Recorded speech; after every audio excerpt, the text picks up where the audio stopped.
मसाजोगचे सरपंच संतोष देशमुख यांच्या हत्येला 19 दिवस झालेले आहेत आणि आरोपी अजूनही फरार आहेत, अजूनही आरोपी अटकेत नाही आहेत.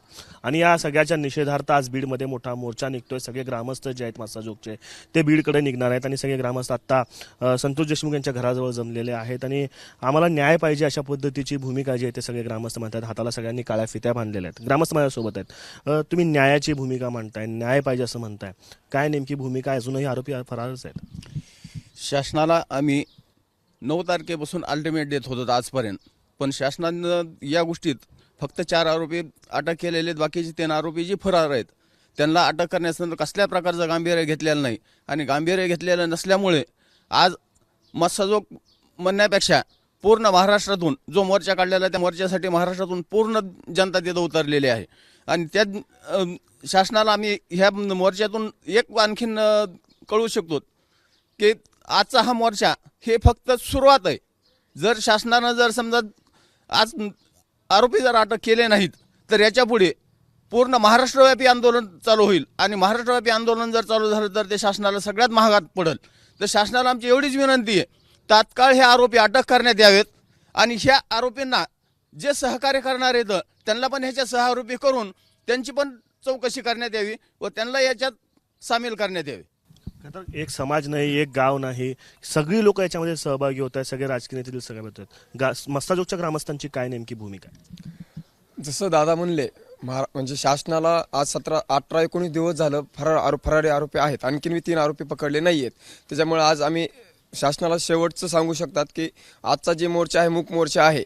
इथून पुढे मूक मोर्चा निघणार नाहीत. पूर्ण महाराष्ट्रामध्ये मूक मोर्चा निघणार नाहीत. आता फक्त संयमी मोर्चा आजचा आहे. इथून पुढे संयमी मोर्चा निघणार नाही.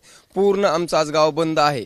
कमीत कमी पूर्ण गावातले लहान बाळ, मुली मुले सगळे गाव, पूर्ण गाव आमचं बीडला चाललं आहे. संपूर्ण गावकरी या मोर्चामध्ये सहभागी होणार. कोण कोण निघाले? या गावातील सर्व महिला, पुरुष. आणि आज बघा तुम्ही बस स्टॉपला सगळे व्यापारी आणि हॉटेल सगळे बंद आहेत आणि या गावातील 50-60 गाड्या महिला, पुरुष, लहान मुलं सर्व या बीडच्या मोर्चामध्ये सामील होणार आहेत. तुमच्या ग्रामस्थांकडे जाणून घ्यायचे, सरपंच देशमुख हे केवळ सरपंच होते तर ते ग्रामस्थांसाठी नेमकं काय होते? कारण तुम्ही जे फलक लावलेत, आमच्या राजाला न्याय द्या, गावकरी न्याय राजा संबोधतात. संतोष देशमुख हे गावकऱ्यांसाठी काय होते? संतोष देशमुख हे मूळ मसाजोगचे नाहीत, ते मसाजोगला येऊन स्थायिक झालेले आहेत.